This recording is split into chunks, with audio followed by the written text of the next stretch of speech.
कोयला भंडार के लिए मशहूर महाराष्ट्र का चंद्रपुर औद्योगिक शहर है। ये राज्य के विदर्भ इलाके में खुदाई केंद्र के रूप में जाना जाता है। इस लोकसभा सीट में 6 विधानसभा सीट हैं। इस सीट पर 2019 के चुनाव में कांग्रेस के सुरेश धनोरकर को जीत मिली थी। उन्होंने बीजेपी के हंसराज अहीर को 40,000 से ज्यादा वोटों से हराया था। राजनीतिक जानकारों का अनुमान है कि इस बार इस सीट पर कड़ा मुकाबला होगा, क्योंकि महायुति गठबंधन ने 6 बार के बीजेपी विधायक और महाराष्ट्र के वन मंत्री सुधीर मुंगतीवार को अपना उम्मीदवार बनाया है। उन्होंने चंद्रपुर लोकसभा सीट के 6 में से 2 विधानसभा सीट पर चुनाव जीता है। उन्होंने बल्लारपुर से पिछले 3 बार विधानसभा चुनाव जीते। इससे पहले वे चंद्रपुर विधानसभा सीट से 3 बार चुने गए।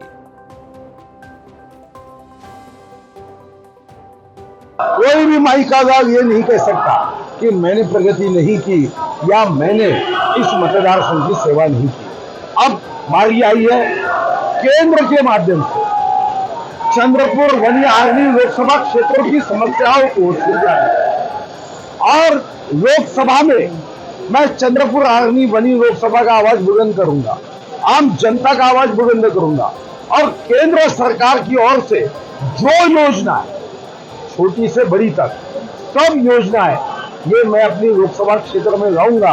मेरी ये कोशिश रहेगी। चंद्रपुर जिले में जो विकास हुआ, चंद्रपुर शहर में विकास हुआ है, बल्लारशाह विधानसभा में जो विकास हुआ, वो 30 साल से जो बीजेपी ने विकास किया है, यानी सुधीर मुनगंटीवार जी ने जो विकास किया वो बाकी विधानसभा क्षेत्र में ऐसा हुआ नहीं है। और इसी कारण जो बीजेपी की सीट उनको दिया गई है तो विकास के नाम पे दिया गया है, क्योंकि विकास करने के लिए एक उच्च शिक्षित होना जरूरी है, उनका अनुभव होना जरूरी है। कांग्रेस ने चंद्रपुर लोकसभा सीट से एक दूसरी विधानसभा सीट बरोरा की विधायिका प्रतिभा धनोरकर को उम्मीदवार बनाया है। उनके पति सुरेश धनोरकर ने 2019 में कांग्रेस के टिकट पर चंद्रपुर लोकसभा सीट से चुनाव जीता था। उनका पिछले साल मई में निधन हो गया। विरोधी पक्ष के जो उम्मीदवार है, मुझे उनसे भी कहना है कि आप हर भाषण में दावा ठोकते हैं कि हमने 33 कोटी वृक्ष लगाए हैं।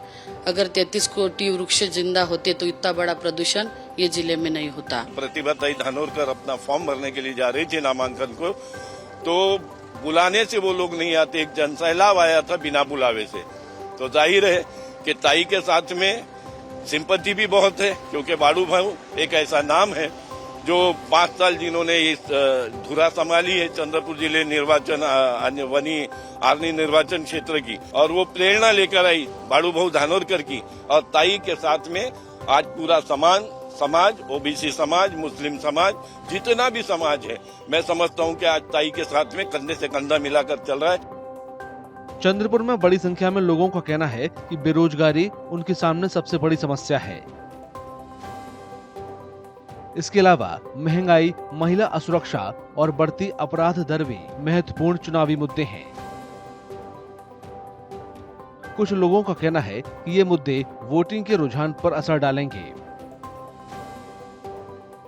बीजेपी ने जो रूल किया है 10 साल में, वहां से बेरोजगारी, महंगाई और महिलाओं की असुरक्षा, धार्मिक मतभेद यह उत्पन्न हुए हैं। तो इस उत्पन्न खतरे को, कमियों को दूर करना है तो कांग्रेस की विचारधारा, जिसने इतने सालों में इन सब चीजों के विरुद्ध में लड़ाई लड़ी है, तो मुझे ऐसा लगता है कि चंद्रपुर उस चीज को ध्यान में रख के काम करेगा कि किसने इस देश के विकास में काम किया है, किसने महंगाई के विरुद्ध में काम किया है, वो ध्यान रखते हुए वो वोट करेगा। और मुझे ऐसा लगता है कि इस बार चंद्रपुर वासी कांग्रेस पार्टी को वोट करेंगे। कि अगर हम लोकल मुद्दों पे बात करें तो लोकल मुद्दों में हमारे यहाँ भाजपा के शासन में दारूबंदी की गई थी, जिससे सिटी में क्राइम रेट बहुत बढ़ गया था और बेरोजगारी भी बहुत बढ़ी थी कि जो छोटे छोटे दुकानदार छोटी छोटी जगहों पे लोग काम करते थे, तो वो बेरोजगारी को भाजपा ने बढ़ाया था।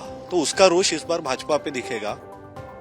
चंद्रपुर सहित महाराष्ट्र की सभी 48 लोकसभा सीट पर लोकसभा चुनाव के पहले चरण में 19 अप्रैल को वोटिंग होगी।